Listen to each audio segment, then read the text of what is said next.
Notizia bomba dell'ultimo minuto. Tifosi del Napoli. La società ha già deciso un importante rinforzo per l'attacco della prossima stagione, utilizzando il budget che arriverà dalla cessione di Victor Osimhen. Non perdetevi nessun dettaglio, iscrivetevi subito al canale e attivate la campanella per rimanere aggiornati.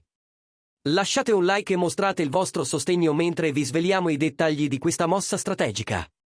Secondo Ciro Venerato, esperto di mercato della Rai, il Napoli ha scelto John Duran dell'Aston Villa come obiettivo principale per rinforzare l'attacco nel 2024. Il giovane attaccante colombiano, che ha attirato l'attenzione per il suo potenziale, è ampiamente approvato da Antonio Conte, Giovanni Manna e Aurelio De Laurentiis. L'operazione sarebbe resa possibile dai 75 milioni di euro che il Napoli spera di ricavare dalla clausola rescissoria di Victor Osimhen. L'Aston Villa, invece, ha già fissato un prezzo iniziale di 40 milioni di euro per Duran, consapevole dell'interesse del Napoli. Nonostante questo, il Napoli crede di poter chiudere l'affare, soprattutto con l'intenzione di ricostruire l'attacco. Oltre a John Duran, anche Ange Ioanbonni resta un altro nome forte nel radar del club.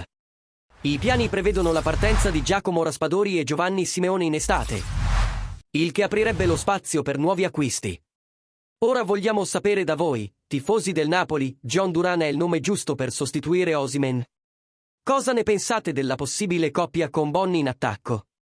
Lasciate le vostre opinioni nei commenti e restate sintonizzati per ulteriori notizie sul mercato del Napoli.